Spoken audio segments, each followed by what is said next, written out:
Qual dessas três imagens traduz melhor para você a questão das eleições na sua casa espírita? Uma corrida de revezamento onde os atletas trocam entre si o bastão visando tirar o maior proveito possível da diferença entre os diversos membros da equipe?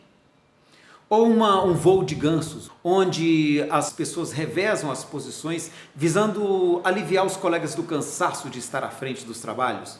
Ou uma disputa de poder, como se fosse uma briga de leões, onde cada um procura estabelecer o seu domínio sobre o território, impondo as suas ideias, as suas opiniões, o seu ponto de vista? Eleições na casa espírita é o assunto deste nosso bloco.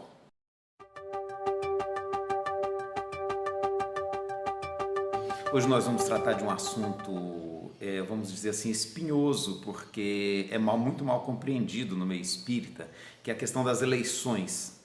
Nós dizemos espinhoso porque no estudo que nós fizemos junto a mais de 40 casas espíritas, ainda em 2016, esse estudo evidenciou algumas questões muito interessantes, como, por exemplo, que em muitas casas espíritas eleições não acontecem. Um pequeno grupo decide quem será o próximo dirigente, chega a essa conclusão, até um caso interessante que também apareceu nessa pesquisa no campo de observações, esse pequeno grupo que assumia a direção da casa simplesmente elaborava a ata e saía colhendo a assinatura das pessoas, para depois registrar. Houve denúncias, por exemplo, de que famílias controlam a instituição e que os demais nem sequer são chamados a participar. Então, infelizmente, isso é um terreno delicado no meio espírita e a gente precisa conversar sobre isso, porque essa é uma prática que precisa ser melhor ajustada, até porque isso envolve questões de ordem legal graves, sérias. Forjar uma ata com uma eleição, isso inclusive do ponto de vista criminal é delicado, porque constitui crime de falsidade ideológica. A legislação brasileira considera que uma associação é um conjunto de pessoas em igualdade de direitos e deveres que se reúne tendo em vista uma determinada finalidade. Então, essa igualdade de direitos e deveres ela precisa ser preservada para que a gente possa ter uma instituição funcionando com um mínimo de legalidade e, vamos dizer, dentro de princípios minimamente éticos, minimamente evangélicos, minimamente espiritualizados. Nós não temos como conceber um mundo de regeneração onde esse tipo de prática continua acontecendo. E nós vamos começar lembrando de uma passagem do Novo Testamento, quando Judas Iscariotes suicidou e os discípulos precisavam colocar alguém no lugar dele, porque a tradição judaica valorizava muito a figura dos 12 apóstolos, porque 12 eram as tribos de Judá. E é muito interessante o método que eles usaram, o método sorteio. Ah, que bom se todos nós estivéssemos prontos para reunir todos os colegas e sortear entre nós quem seria o nosso novo presidente. Olha que maravilha. Um pastor evangélico chama a atenção que mais à frente, em Atos dos Apóstolos 6, os discípulos já usam outro método, a escolha. A escolha onde eles oram, pedem a Deus iluminação para que eles façam escolha segura e em seguida eles fazem essa escolha através de voto. Então nós temos que entender que nós estamos no exercício da democracia, que é um princípio muito importante para a sociedade moderna, que pressupõe igualdade de direitos, igualdade de deveres, igualdade de participação de todos os membros que constituem aquela associação. E do ponto de vista espiritual, alguém já me falou em meritocracia uma vez, falou, olha, no espiritismo é meritocracia. Ok, meritocracia, lindo, mas quem decide quem tem mérito? Uma vez um dirigente de uma casa espírita me disse o seguinte, eu só passo o poder o dia que eu encontrar alguém que esteja em condições de assumir a direção. Me desculpe, mas desse jeito ele não vai encontrar ninguém nunca. E segundo, isso não é a decisão dele. Diante da lei, isso é uma decisão que é da Assembleia Geral. É a Assembleia Geral que vai avaliar, pode ser com base na meritocracia sim, quem é que está melhor preparado para exercer determinado cargo na instituição. Às vezes algumas pessoas, alguns dirigentes principalmente, manifestam a preocupação de que eleições na casa espírita traduzem situação de conflito. Eu quero fazer uma ponderação. Situação de conflito se não houver evangelho nos corações. Um grupo evangelizado, eleição pode ser sinônimo de harmonia, de entendimento, de companheirismo. Agora, onde há muita disputa de poder, aí realmente o conflito é inevitável. Então, a gente precisa refletir sobre por que é que o conflito acontece. Porque se estamos experimentando conflito entre nós, com toda certeza, está faltando evangelho nas nossas relações. Então, para proceder uma eleição dentro do que a ética, dentro do que a dignidade, dentro do que os princípios evangélicos e, sobretudo, dentro do que a lei humana estabelece, nós precisamos entender algumas coisas de partida. Primeiro, a eleição ela deve ser procedida conforme está estabelecido no estatuto da instituição. O estatuto precisa ser respeitado. E é muito interessante que no estatuto esteja estabelecido como critério uma eleição através de voto direto e secreto. E por que secreto? Uma vez alguém me disse, não, o voto tem que ser aberto para que todos mostrem o que estão escolhendo. É lindo do ponto de vista da teoria, mas na prática isso acontece às vezes como meio de subjugar as pessoas a determinadas relações de poder. E isso precisa ser evitado, é preciso que a pessoa esteja livre para exercer a própria escolha, com tranquilidade, sabendo que não vai ser censurada, que não vai ter nenhum olhar de recriminação.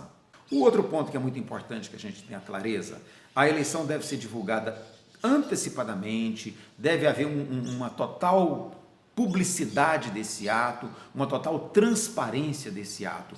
Mesmo que a gente tenha em mente que na eleição só votam os associados efetivos, nada impede que os trabalhadores da Casa Espírita assistam a esse ato. É mais do que importante, é fundamental sim, o recolhimento, a oração, a busca de inspiração superior, para que aquele processo aconteça da maneira mais evangélica, da maneira mais espiritualizada possível, sem que isso prejudique os aspectos legais, os aspectos relacionados à questão da democracia na Casa Espírita. Porque esse processo de deixar a espiritualidade à escolha dos dirigentes materiais, o próprio Kardec analisa isso com muita propriedade, onde ele diz que nós não podemos sobrecarregar os espíritos com questões que são meramente humanas. Então, a decisão da eleição é uma decisão nossa, material, dos seres encarnados. Nós estamos falando de buscar inspiração para que todas as pessoas votem com clareza e com segurança. Então, se o modelo que a Casa Espírita escolheu envolve inscrição prévia de chapas, que isso não interfira de modo nenhum na nossa harmonia, no nosso relacionamento. Nós não podemos nos ver como chapas rivais. Nós temos que nos ver como possíveis opções. Nós não podemos fazer disso um processo de competição, de concorrência, de desentendimento. Outra maneira que é interessante, sobretudo para casas espíritas menores, é interessante que a indicação e a escolha seja feita no próprio ato da Assembleia, após a oração, após todo aquele momento de preparação. Os associados mesmos podem sugerir quem nós achamos adequados para ser nosso presidente, quem nós achamos adequado para ser nosso diretor de tal cargo. No final nós temos 2 ou 3, 4 possibilidades, faz então a votação. Papelzinho picado mesmo, não tem problema não. A gente pode picar papelzinho, escolhe ali, vai lá, 2 pessoas para contarem os votos. Ao final não teve nenhum que teve mais da metade dos votos, faz uma segunda votação para escolher realmente alguém que tenha pelo menos 50% dos votos, para que cada cargo seja ocupado de acordo com a escolha das pessoas ali presentes no momento da Assembleia Geral. Então a alternância é muito interessante porque oferece a possibilidade de outras pessoas também contribuírem, oferece a possibilidade de buscar novas maneiras de se realizar aquele mesmo trabalho, buscar um novo espírito que possa estar oxigenando a casa, abrir novas perspectivas para o trabalho, num clima de cordialidade, num clima de entendimento, num clima de respeito mútuo, onde não haja disputa de poder, não haja vaidade, não haja orgulho pessoal em relação a nenhum cargo. Nós temos que ter clareza que nós somos uma grande equipe realizando um grande trabalho e que as pessoas se alternam na liderança desse trabalho. Então é interessante que a gente consiga suprimir na nossa Casa Espírita ciúme, competição, para que a Casa Espírita continue com todo o grupo empolgado, entusiasmado, se ajudando mutuamente, ainda que o bastão esteja na mão de outro corredor por um momento. Há algumas questões que a gente precisa também ter cuidado. A ata. A ata não é um documento que você faz depois. A ata, o secretário já deve estar ali de prontidão, de preferência com um notebook, computadorzinho desse aqui, olha, disponível para que enquanto a reunião acontece, ele já faça a ata. Terminou, imprime a ata, todo mundo assina, pronto, está resolvido. Esse é o procedimento adequado, esse é o procedimento legal. Ah, mas depois a gente assina a ata. Ok, mas lembrando que quando nós assinamos uma ata, nós estamos validando o total teor daquele documento.